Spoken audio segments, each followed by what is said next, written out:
Don't forget to like, subscribe and share the videos. Hello all, welcome to Ganesh IAS Academy. This is the special session. In this session, we are going to discuss about the previous year UPSC Mains economic question. Okay, so let's begin the session. This question was asked in 2013. It is a 10 mark, 200 words, which means actually it is not a 200 words, it is a 150 words question. So the question is about agricultural subsidy. What are the different types of agriculture subsidies given to farmers at the national and at the state levels? Critically analyze the agricultural subsidy regime with reference to the distortions created by it. So here the key word is about agricultural subsidy. So the first part of the question is speaking about different types of agriculture subsidies given to the farmer at the national and the state level. So next is critically analyze the agriculture subsidy regime. So critically analysis means you have to say both the pros and then cons of it, and also in the conclusion you have to give a justification. You have to conclude it in the neutral manner or else in the middle path. So what we need to do to overcome this cons. So this is how you have to say. So this is the structure of your answer that should be. For example, first you need to say about in the intro, you have to speak about the agriculture subsidy. Then the second part is about different types of agriculture subsidy. You have to give a brief intro about what are the different types of subsidies we are giving. Different types of subsidies to the farmer, what are the things we are providing to the farmers. Okay, so that is the second part. And the third is about the critical analysis. So here you have to speak about the pros and cons. Okay, so this is the major things you have to do. And the end of that, you have to conclusion, you have to speak about the certain suggestive point to overcome this cons.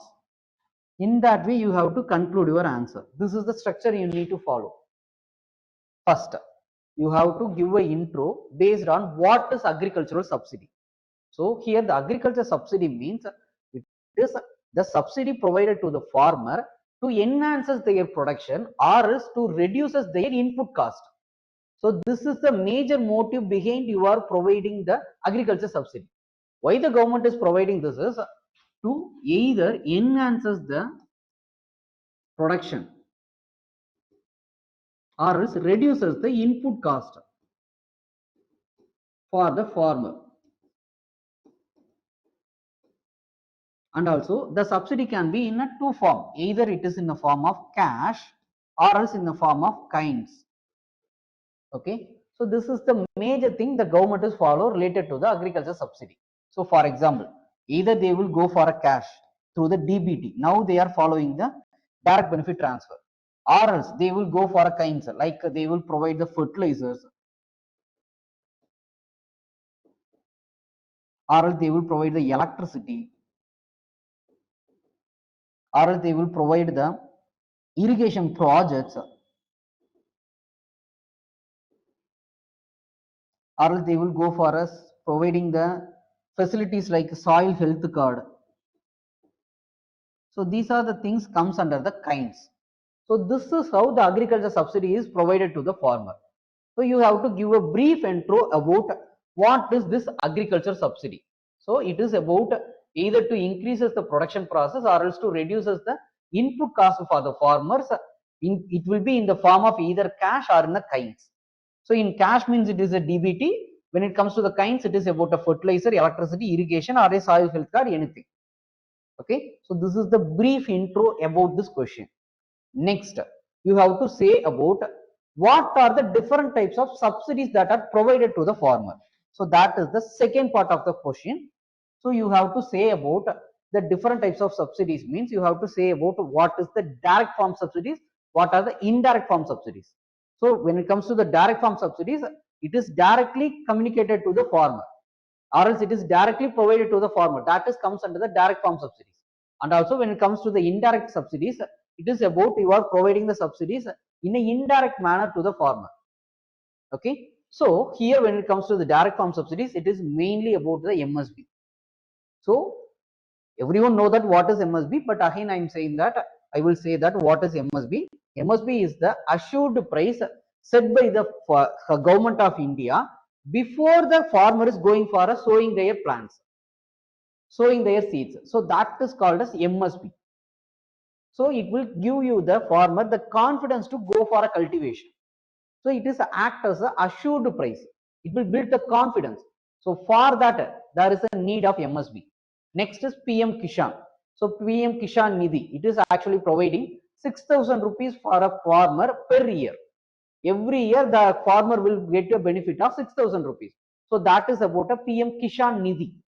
Next, subsidized seeds, fertilizers, pesticides, and then the Pradhan Mantri Fasal Bima Yojana. So which is a crop insurance facility. So and then loan waiver. So all the things comes under the direct farm subsidies. Okay. So either way the government is providing a money to the farmer or else they are providing anything in a kind. So that is comes under the direct farm subsidies. Next is about the indirect farm subsidies. It is about the electricity subsidies. And then there is a facilities for a there is a possibility for a credit facilities. So when it comes to the farm, if the farmer is going to get a loan, they will get a subsidized loan, which means the interest rate the bank is going to charge will be very minimal when it compares to the normal loans. So that is called a subsidized facility, subsidized credit facilities. Next is tax exemption. So even though you are making a profit of crores from the farming activities, there is no tax. So that is called as tax exemptions. So the government is providing the indirect means of subsidies to the farmer. So it is in the form of either in the tax exemptions or else subsidized credit facilities, electricity subsidies.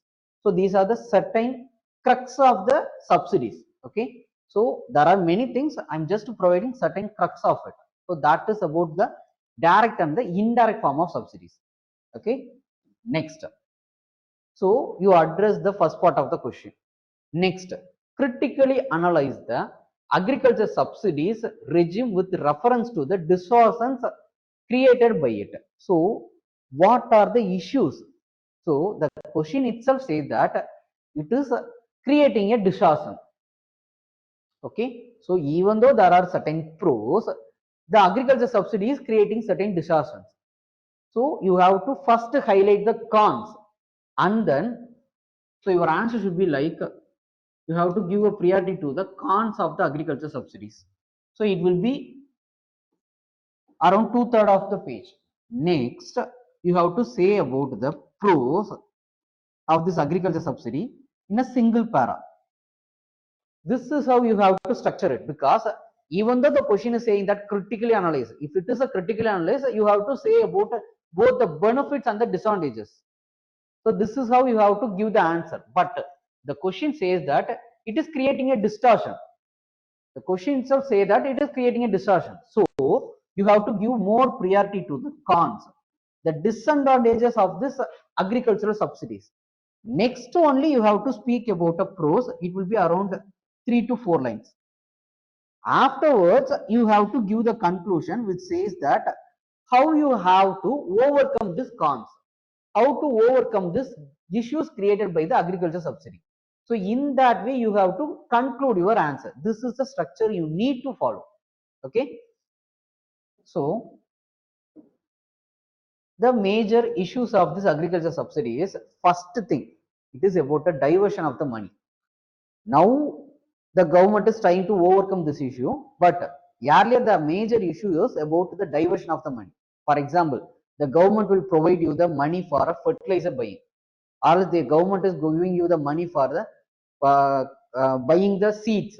Okay. So for that the government is providing the money to the farmer, but it will be diverted to some other needs. The farmer will spend it for their personal needs. So this will happen. So this is the major concern when it comes to the agriculture subsidy. So diversion of the money. Next major concern here is about the inequality. So mainly the agriculture subsidy is mostly availed by the farmers who are rich. So they know the way you have to get a subsidy. So the awareness about the agriculture subsidy is not reaching everyone. So it is not in an inclusive manner. So it is only going to benefit the rich farmers. That is the major issue when it comes to the agriculture subsidy. So this thing was highlighted in the Economic Survey 2018, which highlighted the mismatches between the agriculture subsidies reaching the farmers who are owning the land of above 10 hectares and the farmer who are owning around less than 2 hectares. When it comes to the farmers of small and marginal kind, they are not able to avail these subsidies. So that is the major concern. So there is a huge inequality is happening in the agriculture subsidy. Next, it is the major issue is monocropping. Yes.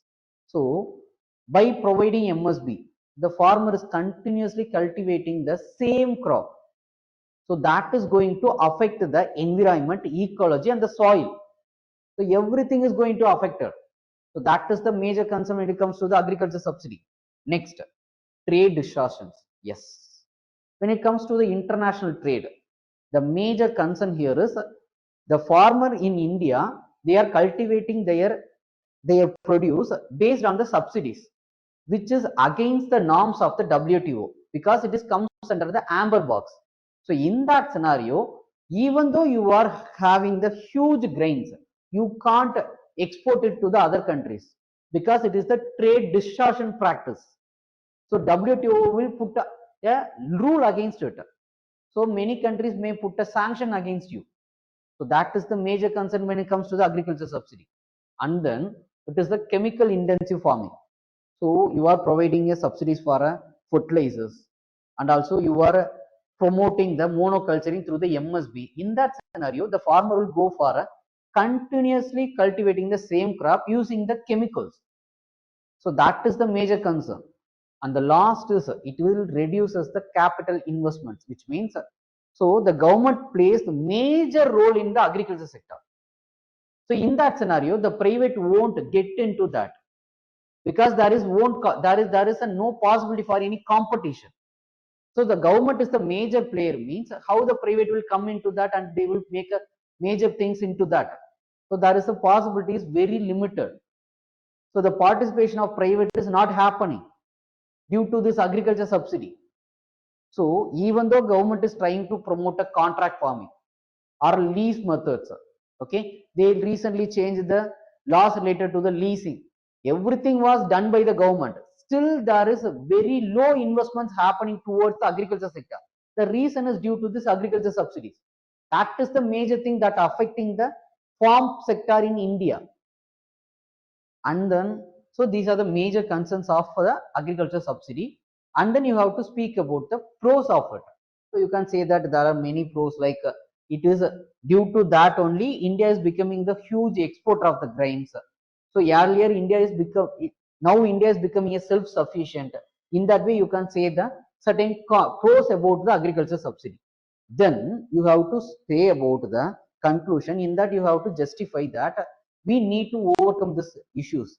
So for that, the government need to shift their agriculture subsidies to some other form. Now the government is speaking about a concept of e-rupee.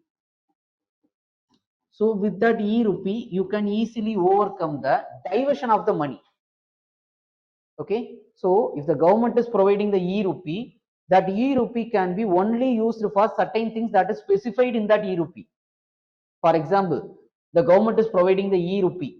Okay, so you can use this e-rupee only for a form, not for any purpose. So this is how you have to do certain incorporation of the technologies.